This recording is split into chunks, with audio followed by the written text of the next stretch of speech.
Hey, what's going on, fellas? How we doing? Matt Antonelli here, answering your questions today. Today's question is, what is the hardest transition to make from which level to which level in the minor leagues? So we'll answer that for you. When you talk to a lot of people in the game, players, it seems like it's most commonly known that the jump from single A to double A is the toughest. For me, it wasn't that way, right? I'm sure it's a little bit different for every player. But let me go through level by level and kind of explain what I thought were the toughest jumps and some of the easier jumps. It may seem, if you think about it, a lot of people probably think, oh, that first jump to professional baseball must be the toughest because you go from playing against college guys to playing against professional guys. And that isn't the case. And so, at least it wasn't for me again. When I first made the jump from college ball and got drafted, I went to short season A ball. And the thing is, when you go to short season A ball, you're playing against a lot of guys your age. You're playing against a lot of guys that just got drafted, playing against a lot of college players.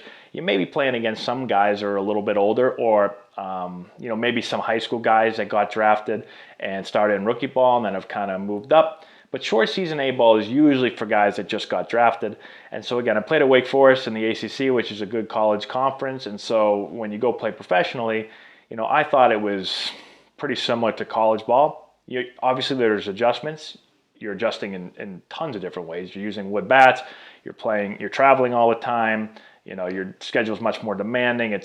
You're a professional now. There's no school, so you're putting in a lot more baseball work. All that stuff's different, but on-field transition, not very different to me at all, or much at all. The jump from there to low A ball, again, didn't really notice a whole bunch. I only played a couple weeks in low A ball. I only got, I think, less than 20 at bats, so I can't really even give you a really good answer for that. But I don't think that there's much of a transition there. Next season, I went and played high A ball, and that was the best probably season of my career. So I thought high A ball was similar feel to low A ball. Obviously, I'm improving and I'm getting better, and I really felt good about my swing that year. But there wasn't a huge transition there. And then from high A to double A, that's where a lot of people say is like the biggest jump. For me, when I made the jump, I went to double A and I started my double A career off probably better than I had at any level. I think I hit like 7 home runs like right away. I got called up halfway during the season. So I played high A ball and then got called up a little past the halfway point to double A. And I kind of picked up right where I left off in high A. So I thought that at that level, you can definitely see a difference. I thought guys continue, obviously, as you go up in levels, guys are a little bit more refined. They're a little bit more raw at the lower levels. Right, the lower levels, you may see guys throwing really hard, but it's all over the place, right? You may see guys hitting the ball really, really far, but having, no ability to put the ball in play with 2 strikes or, a lot of more swings and misses. So the refinement of the play gets a little bit better as you move up. And so there was definitely a difference in talent level at double A. I noticed it from high A. You see some things at high A. You still see some balls hit and, pop-ups drop sometimes and routine stuff that happens. You're like, oh, geez. You didn't see as much of that in double A, although I did drop, Chris Davis hit me the highest fly pop-up I've ever seen in my life, and I dropped it. I think that was the only pop-up I dropped in my professional career. Hit the thing like over the lights, and I literally was looking up at it. I had no idea where it was. I mean, I saw it, but it looked like about that big, and it came down, and I missed it. Anyway, so that stuff does still happen. From there, now here's where I noticed the biggest transition, and it was from double A to TripleA. And the reason for it is at TripleA, you're now playing against veterans. So double A and below, and in double A especially, you can play against some really high prospects with really high talent level, but most of those guys haven't played in the major leagues. AAA is mostly a league for guys that have either been to the major leagues and are coming back, right? Guys that can't really stick up there, or they're for really good prospects that are continuing to move up and they're almost at the big league level. So you're going to have older players. You're going to have a lot of older players. That was the biggest transition to me when I first played in AAA. You get there, you're used to playing against kids your age or maybe a few years older than you. And then all of a sudden you get there and, a bunch of guys on your team have wives and families. So I was 20, how old was I when I made my debut in AAA? I was 23, I think. Was I 23, 21, 22? Yeah, just turned 23. So I started the season at 22 and then I turned 23 that season. So, I'm a 22, 23-year-old, and all of a sudden you're playing with some guys that are 33, 35, and they have families. And so it's a change in that way. You go from playing against like grown men instead of like what at 22, 23, you consider yourself a kid.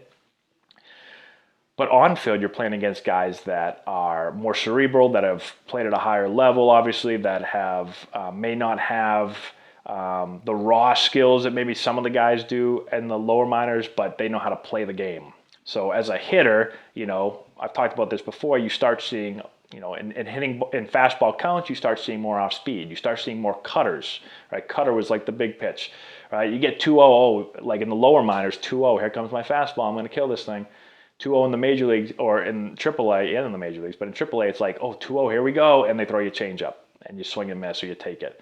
And then it's 2-1, okay, still good hitters count, and they throw a cutter in on your hands, right? They don't give in to you as much. The play is much better as far as the routine plays are made all the time. The defense is much better all around, right? There's not a lot of screw-ups going on. The whole game is just a better game fundamentally, because those guys have played at a high level and they've played in the major leagues. And in the major leagues, it's like a bunch of guys it's basically guys that are consistent, that the manager knows what he's going to get when he puts them out there, right? Like a major league player, a guy that's able to play for a while or be able to stick there, is a guy that can make the routine play, do the small things. They're just solid all-around players, and you see a lot of that at TripleA, right? Because obviously not everyone can play in the major leagues. There's not enough spots. So a lot of guys that are really good players and fundamentally sound, and they know how to play the game. They may play for a little bit up there, and they come back down. They go back up. They come back down.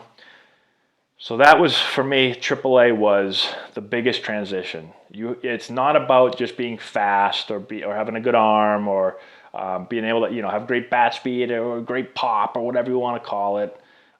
It's about being a good baseball player, a really good baseball player, and being able to be technically sound. And you have to be locked in all the time because the guys are really, really good up there and they can expose your weakness.